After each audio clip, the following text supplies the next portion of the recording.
Salut tout le monde et bienvenue dans cette seconde vidéo consacrée à la modélisation de notre gun. Dans la première vidéo, nous avons vu comment modéliser son canon.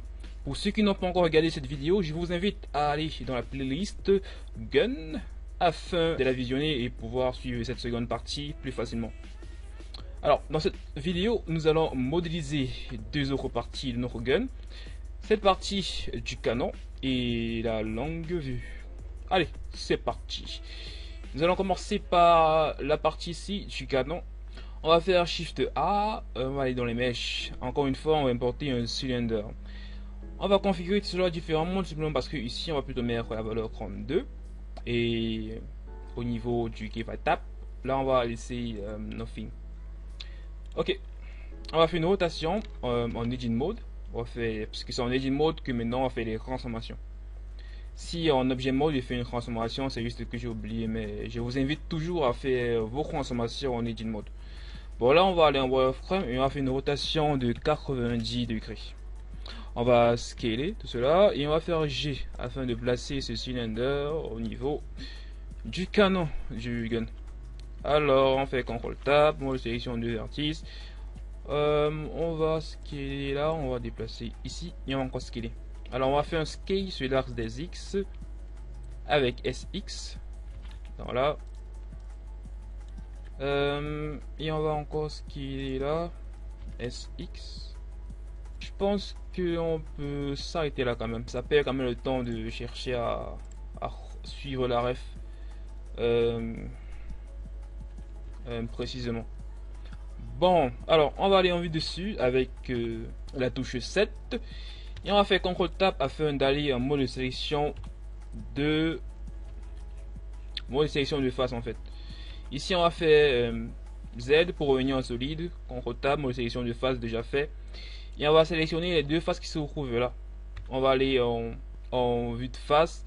Mais avant l'extrusion, on va tout d'abord aller en mode, faire W afin de lisser les vertices dans W et là et ensuite chez Smooth. Dans les modifiers, on va ajouter le modifier Solidify. On va venir là, Auto Smooth. On revient dans les modifiers et on va ajouter la finesse vers l'intérieur comme ça. Ok. On va appliquer ce modifier en cliquant là et on va retourner en Edit Mode. Dans 1 pour la vue de face, Z. Vous voyez que là en Edit Mode, comme avant on avait sélectionné la face qui se retrouvait ici au-dessus, après l'application du modifier Solidify, on se rend compte que ça aussi appliqué la face qui se retrouvait là en dessous. Donc on va juste sélectionner encore ces deux faces ici, vue de face, Z pour wireframe, et on va extruder alors. On extrude, on a le déplacement, et on se déplace là sur l'axe des Z. Quand on tape mode sélection de vertices, on va sélectionner les deux vertices qui se retrouvent là devant. On fait un bord select et on va placer ça là. Même ici derrière, on fait comme ça et comme ça. Bon, là, on va aplatir la face qui se retrouve ici en haut. Donc là, on va juste faire un bord select. On va faire S, Z, ensuite 2 0. Et c'est tout. Alors pour terminer cette partie, nous allons juste mettre un petit bevel. Dans là, modifier, bevel, ici 0,001. Les angles, ici, est-ce que la valeur 3 donne? Ouais, c'est plutôt pas mal. Et ici 8. C'est ok pour cette partie. On appuie sur la touche slash et maintenant on va modéliser la longue vue de notre pistolet. Pour faire cela, nous allons utiliser un cylindre parce qu'on voit que la longue vue, elle ressemble bien à un cylindre. Alors on va faire juste Shift A, on va importer un cylindre. On va laisser les configs par défaut, puisqu'en fait on veut beaucoup de résolution, en fait de définition sur notre objet.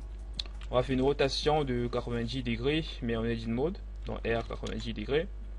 Wireframe en scale, et on va détourer la longue vue ici. Là on va placer ça là, comme ceci. On déplace ici. Et ici on fait Alt clic droit. On va placer là. Extrusion encore. On place ici. On scale. Extrusion encore. On place ici. Et on déplace jusqu'à la fin. Ok. On va retourner en objet mode. Et ensuite en vue solide. On lisse nos vertices et on utilise l'autosmos.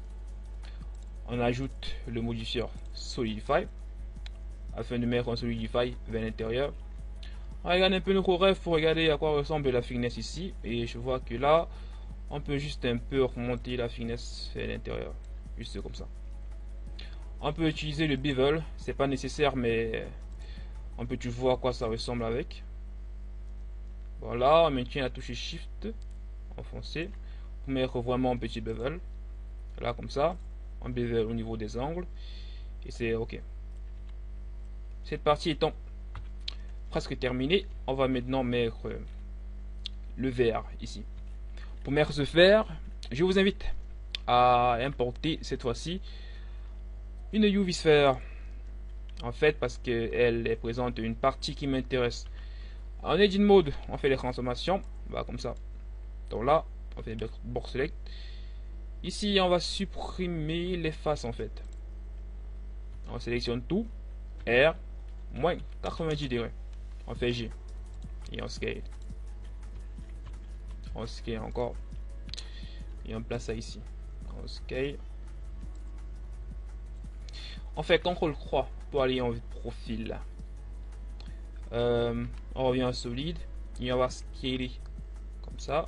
Afin de voir lorsque les bords sont touchés. Comme ça, je pense que là, on va encore un peu scaler. Et on va faire un scale sur l'axe des X également. Encore un petit. Et là, encore un tout petit. Et ici. C'est bon. C'est bon. En objet mode, on va lisser tout ça. Donc, W, Shift Smooth. Sur reversion, je suppose que c'est clic droit et ensuite Shift Smooth. Et ensuite, vue de face. Alors, on va juste faire un Shift D afin de dupliquer cette partie ici. Et on fera cela en Edit Mode. Puisque là, vous voyez que là, c'est la devanture de notre gun. Et là, c'est le derrière en fait. Devant et derrière, c'est du vert qu'on a mis. Donc là, en Edit Mode, on va faire Shift D. On a eu le déplacement. On va faire une rotation sur l'axe des Z de 180 degrés. Afin de renverser en fait. De créer un effet miroir. On va diminuer le scale. Et on va placer cette partie ici derrière. On va faire croix pour encore la vue de profil. On va être la vue de profil normale. Et là, on va scaler. Que ça corresponde un peu mieux. On peut également faire un scale sur l'axe des X pour un peu remonter la forme là. Moins l'améliorer. Et en objet mode, on a ce résultat. On peut cacher l'image de référence comme ça. Et ceci marque la fin de ce tutoriel. Merci de m'avoir suivi et surtout n'oubliez pas de lâcher un gros pouce bleu si vous avez aimé cette vidéo, de la partager à vos amis et de vous abonner à la chaîne afin de nous soutenir. Sur ce, je vous dis à la prochaine pour un nouveau tutoriel. Bye bye.